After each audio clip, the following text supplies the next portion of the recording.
నమస్తే ఉల్లా ఎరికే కదా నేనేవలో నేను మీ 690 పాపానని ఇవాళ కొత్త కొత్త ముచ్చట్లు పట్టుకొని మీ ముంగడికి వచ్చిన మళ్ళీ అయ్యేందో ఓపాలు చూద్దాం పాండ్రి.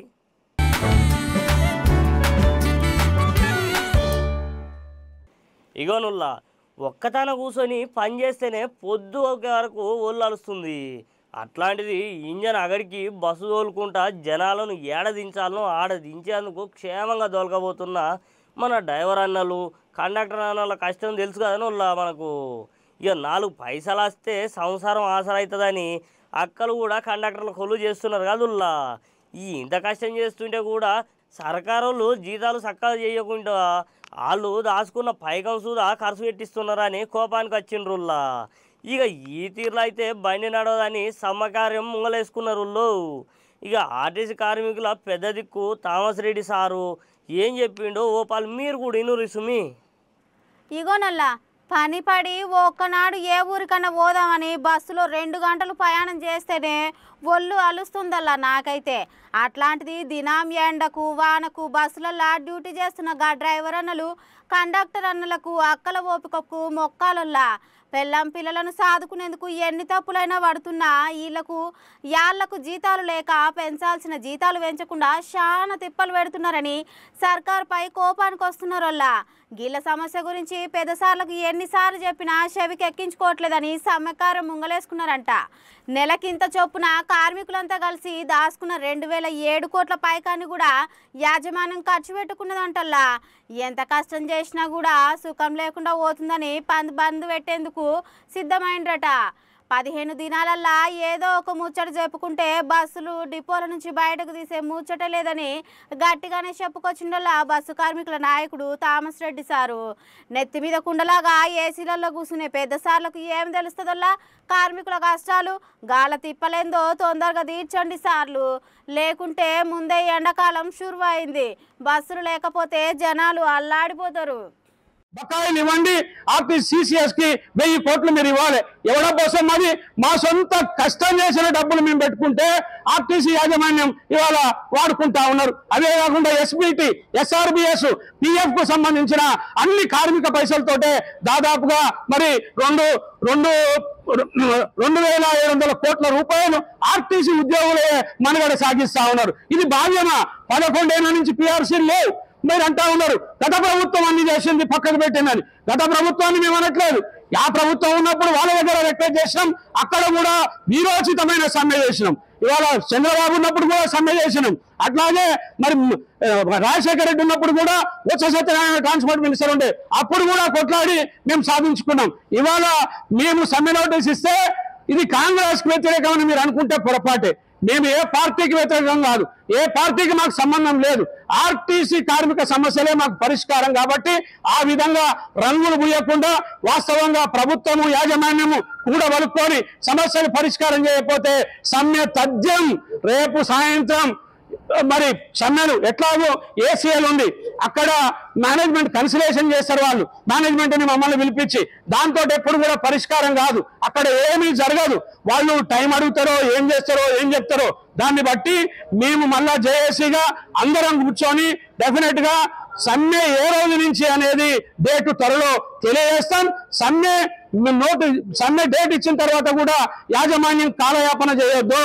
అంతకు ముందే పిలవండి, రేపే పిలవండి, అర్ధరాత్రి పిలిచినా రావడానికి మేము సిద్ధం. చర్చలకి ఎప్పుడు పిలిచినా అప్పుడు మేము సిద్ధంగా ఉంటాం. కాబట్టి యాజమాన్యం గవర్నమెంట్ కలిసి పట్టుకొని మన సమస్యలు పరిష్కారం చేయాలని, లేని పక్షంలో ఆర్టీసీలో మళ్ళా ఉద్యమం తప్పదు, సమ్మె తప్పదు. ఏం జరిగినా దానికి సిద్ధమే. ఎట్లాగూ చావుల్లో ఉన్నాం.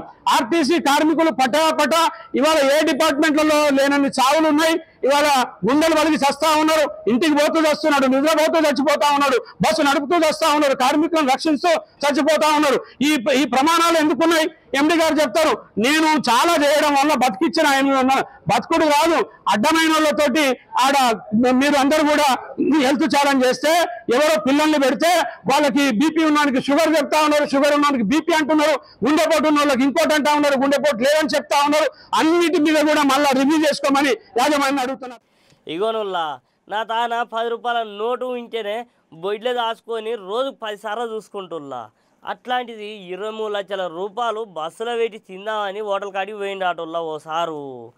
నా పోయటానికి నెలంతా కష్టం చేసినా తిండికి బట్టకే సరిపోలేదు. అట్లాంటిది 23 లక్షల రూపాయలు సంపాదించి అంత శ్రద్ధ లేకుండా ఉంటారోళ్ళ. ఇక నాకైతే చిత్రం అయిందిలా ఈ ముచ్చట ఇన్న కానించి. నల్గొండ జిల్లా నార్కడపల్లి కాడ జరిగింది ఆటోల్లా ఈ ముచ్చట. ఇక మొత్తం వివరంగా మా రానకది చెప్తుందిలో పాలు ఈనుండ్రి. ఇగోనొల్లా ఈ ముచ్చటిన నాకైతే నవ్వాలో ఏడవాలో కూడా తెలుస్తలేదోల్లా. 1,00,000 రూపాయలను ఒక్కసారి చూస్తేనే కండ్లు తిరిగేంత పని అవుతుందోల్లా. అట్లాంటిది ఒక్క పాలి 23 లక్షల పైకం దగ్గర పెట్టుకొని బస్సులో పోతుంటే ఎంత భద్రంగా ఉండాలల్లా. ఈ ముచ్చట ఎందుకు చెప్తున్నానంటే వెంకటేష్ అనే ఒక అన్న 23 లక్షలు తీసుకొని చెన్నై నుంచి పట్నం పోతుంటే బస్సు నార్కట్పల్లి దగ్గర హోటల్ కాడ ఆగితే ఇంత కూడా ఫికర్ లేకుండా పైకం మొత్తం బస్సులోనే పెట్టి నాస్తా చేస్తానికి బస్సు దిగి హోటల్కు పోయిండట. తీర్వాటిగా ఇడ్లీ వడ తిని బస్సు ఎక్కి చూస్తే పైకం పెట్టిన సంచి కానరాకుంటే గుండె జారి కడుపులో వచ్చినంత పనైందోల్లా. చేతులు గాలినాక ఆకులు పట్టుకున్నట్లు అంతా అయిపోయినాక నెత్తి నోరు కొట్టుకుంటే ఏం పాయిదోనుల్లా. గీ ముచ్చట తెలుసుకున్న పోలీసులు సీసీ కెమెరాలల్లా ఎరక చూస్తే ఓ నడుడి మనిషి బస్సు ఎక్కి పైకం మూట పట్టుకొని జారుకున్నట్టు తెలిసిందట. పాపం ఏ కార్యం కోసం పట్టుకోబోతుండో గాని మధ్యలో దొంగని చేతికి చేరిందోల్లా.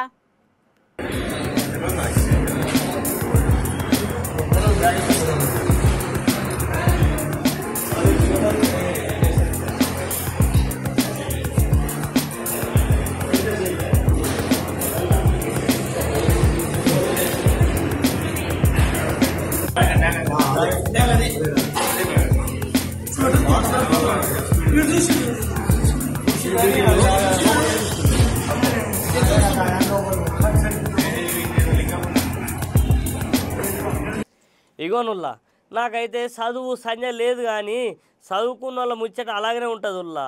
ఇంకా ఎంత చదువుకున్నా ఎంత పెద్ద కొలువు చేసినా కూడా చిన్నప్పుడు చదువుకున్న సోపతిగాలను కలుసుకుంటే సంబరంగా ఉంటుంది ఉల్లా. గా నల్గొండ జిల్లా కాడ ఉన్న గుర్రంపోడులా 20 ఏళ్ళ కింద 10వ తరగతి చదువుకున్న అందరూ పెద్ద పెద్ద నౌకర్లు వ్యాపారాలు చేసుకుంటున్నారు అటుల్లా. ఇక నిన్న వీళ్ళంతా ఒక్కదాని కూడి సంబరంగా మాట్లాడుకుంటున్నారుల్లా. ఇక మనం ఇంత పెద్దలో అయ్యేందుకు కారణం మన పంతులే కూడా అని పంతులకు కూడా సన్మానం చేసిండ్రుల్లా. ఈ సంబరం చూసిన నాకైతే చిన్నప్పుడు మా అమ్మాయి నాయన చెప్పినట్టు నేను కూడా ఎందుకు చదువుకోకుండా బర్లకాడికి పోతుందని బాధ అవుతుందిల్లా నాకు.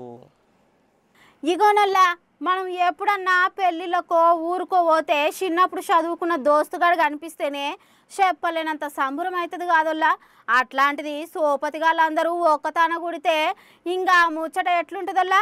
నిన్న ఆదివారం పూట నల్లగొండ జిల్లా కడ గుర్రపోడు గ్రామాలల్లా 20 ఏండ్ల కింద 10వ తరగతి చదువుకున్న పొల్లలు పోరగాళ్ళు అందరూ కలుసుకున్నారంట. అదేనొల్లా ఇప్పుడు వాళ్ళంతా అమ్మలు అయ్యలు అయ్యిండ్రలే కానీ అంతా ఒక్కతాన కూడే వరకు మళ్ళీ చిన్న పోరగాళ్ళు ఒత్తిగానే ముచ్చట్లు పెట్టుకున్నారోళ్ళ.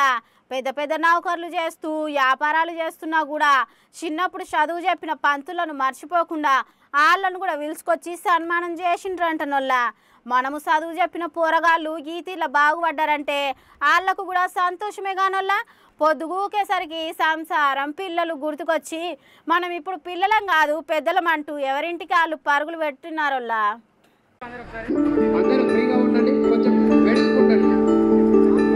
సీనాలు కనబడతలేదు, కొంచెం చిన్నగా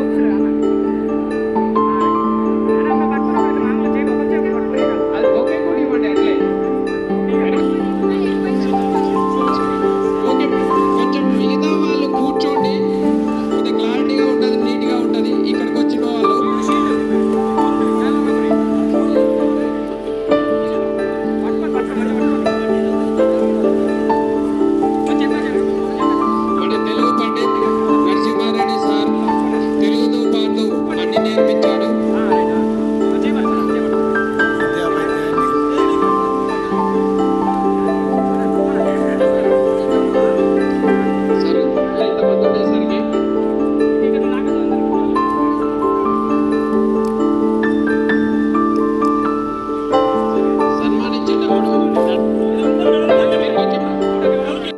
ఇగోనుల్లా 4 వద్దుల నుంచి ఈ ముచ్చట ఉడుస్తలేదు కదుల్లా. రేవంత్ సార్ సర్కారు బీసీ కులపోల లెక్కలు కట్టినామని గొప్పలు చెప్పుకుంటుంటే అవి లెక్కలు కాదు తప్పులు తడకలు అంటూ ప్రతిపక్ష పోలు గొరగానిస్తలేరుల్లా. ఇక సర్కారు వాళ్ళకు ఆ గొప్పతనం ఎందుకు రావాలని ప్రతిపక్ష పోళ్ళు మీటింగ్ పెట్టి లెక్కల్లో అన్ని బొక్కలే ఉన్నాయని కోపానికి వస్తున్నారుల్లా. నిన్న కారు గుర్తు పార్టీ బీసీ కులపోళ్ళు అంతా ఒక్కతాన కూడి కేసీఆర్ సార్ ఉన్నప్పుడే బీసీ కులపోలకు న్యాయం జరిగిందని ఇప్పుడు అత్తం పార్టీ వాళ్ళు ఏలుబడిలో అన్యాయం జరుగుతుందని తలసాని సీనని చెప్పుకుంటూ వచ్చిండుల్లా. సార్ చెప్పిన లెక్కల పత్రం మీకు కూడా ఓ పాలు చూడుండ్రి. ఎంతో సంతోషించదగ్గ విషయం, మారుతున్నటువంటి సమాజంలో సమాజ నిర్మాణం అంటే ఈరోజు ఈ యొక్క దేశ నిర్మాణం కావచ్చు, జిల్లాల నిర్మాణం కావచ్చు, రాష్ట్రాల నిర్మాణం, ఏదైతే వెనుకబడ్డ తరగతులు, అనగారినటువంటి ప్రజలు, మైనారిటీలు 100కి 90% ఉన్నటువంటి మనవర్గాలే ఈ దేశ నిర్మాణంలో ప్రధానమైనటువంటి భూమిక స్వాతంత్రం వచ్చినప్పటి నుంచి రైతాంగం కావచ్చు, కులవృత్తులు కావచ్చు, అంటే ఏదన్నా తీసుకోండి, మనిషి జననం నుంచి మరణం వరకు ఏ కార్యక్రమం తలపెట్టినా కానీ మనం లేదే సమాజం లేదు అనేటువంటి విషయం ప్రతి ఒక్కరికి తెలిసినటువంటిది. కానీ స్వాతంత్రం వచ్చినప్పటి నుంచి ఇప్పటి వరకు చూస్తే మనల్ని అడుగున్న స్థాయిలో పెట్టిదే తప్ప ఏ రోజు ధైర్యంగా కాలం ఎగిరేసుకున్నటువంటి పరిస్థితి జరగలేదు. అయితే 2001 తెలంగాణ ఉద్యమ నేపథ్యంలో కేసీఆర్ గారికి ఉన్నటువంటి విజన్ ఆధారంగా మన పల్లెల్లో, పట్టణాలు ఏ సమాజాన్ని పైకి తీసుకురావాలనేటువంటి సంకల్పంతోనే వారి అధికారంలోకి రాగానే 5,000 కోట్ల రూపాయలు మన సమాజం కోసం ఖర్చు పెట్టిన దాఖలా లేవు. కానీ కేసీఆర్ గారి పరిపాలనలో 9 సంవత్సరాలలో 45,000 కోట్ల రూపాయలు ఖర్చు పెట్టింది కేసీఆర్. ఆడు గుండుసున్నా రేపు ఈడ కూడా గుండుసున్ననే ఉంటుంది వాళ్ళకు. కాబట్టి మనం బియ్యనే కాదు, బీజేపీలో కూడా ఎట్టి పరిస్థితుల్లో ఉండదు. ఎందుకంటే వాళ్ళు రిజర్వేషన్లు చేయరు, వాళ్ళ అవసరం వాళ్ళకు గానా బజానా ఎవడు కొడితే, ఎవడు డబ్బు వాళ్ళకు కొడితే వాళ్ళకి ఆ కార్యక్రమం చేసే కార్యక్రమాన్ని వాళ్ళు చేస్తూ దేశవ్యాప్తంగా కూడా వాళ్ళకు అనుకునే వాళ్ళు చేసుకుంటారు. కాబట్టి దయచేసి మీరందరూ దీన్ని పరిగణలోకి తీసుకోవాల్సినటువంటి అవసరం ఉంది. సమాజానికి మేలు జరిగేటప్పుడు ఇప్పుడు ఎస్సీ వర్గీకరణ ఉండదు. 30 సంవత్సరాల నుంచి సుదీర్ఘమైనటువంటి పోరాటం జరుగుతుంటే మొన్న పెట్టినప్పుడు కేటీఆర్ గారు వారే మాట్లాడి సంపూర్ణంగా మద్దతు ఇస్తామని చెప్పింది. అంటే సమాజంలో ఉన్నటువంటి ప్రజలకు మంచి జరిగేటప్పుడు తప్పకుండా పార్టీ సంపూర్ణమైన మద్దతు, తప్పిదా జరిగినప్పుడు మాత్రం వదిలిపెట్టే సమస్య ఉండదు, బజార్లు నిలబెట్టేటువంటి కార్యక్రమాలు జరుగుతాయి. నేను మీ అందరూ కూడా చెప్పేది ఒకటి, ఈ రిజర్వేషన్లు వస్తే పార్టీలో ఉన్న ఇక్కడ వేదిక మీద ఉన్నలో కాదు, ఇక్కడ ఉన్న మనందరికీ కూడా అవకాశాలు వస్తాయి. సమాజంలో గ్రామీణ ప్రాంతంలో, పట్టణ ప్రాంతంలో, పల్లెల్లో ఉన్న వాళ్ళకు కూడా అవకాశాలు వస్తాయి. మహిళా అక్క చెల్లెళ్ళకి మగనకు కూడా అవకాశాలు వస్తాయి. ఆయన ముఖ్యమంత్రి గారు ఇది పక్కన పెట్టి నేను ఇప్పుడే పిసిసి ప్రెసిడెంట్తో మాట్లాడేసి వచ్చిన, ఇది మాత్రం జరగదు. కానీ పార్టీ పరంగా మాత్రం 42% బీఫామ్ ఇస్తాడు. అది అవునుగా మాకు దమ్ముంది, మీకు దమ్ముందా? అవి ఎవరుగా మీరేమని పిచ్చామో మాకు ఇచ్చేది చెప్పడం అనగా మాకు కావాల్సిన వాటపా కావాలి. మీకు ఎలక్షన్లో ఓటేసుకున్నా చెప్పే కదా, ఆ రోజు ఇదంతా చెప్పలే కదా మీరు. కాబట్టి మాకు అఫీషియల్ గా చట్టం చేసి చట్టం పరంగా మాకు రిజర్వేషన్లు కావాలి కానీ పార్టీల పరంగా కాదు. ఇవన్నీ బోర్డాలు నింపేటువంటి కార్యక్రమాలు. కాబట్టి దయచేసి మిత్రులారా మీ అందరికీ రిక్వెస్ట్ చేసేది ఒకటే, దీన్ని స్టడీ చేయండి.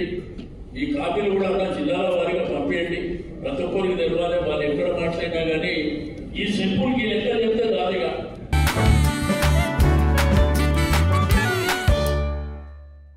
చూసిరు కాదు ఇవాళ కొత్త కొత్త ముచ్చట్లు, మళ్ళీ రేపు కొత్త కొత్త ముచ్చట్లు పట్టుకొని మీ ముంగడికి వస్తా. ఇక అప్పటి వరకు చూస్తూనే ఉండరు 6 9 టీవీ.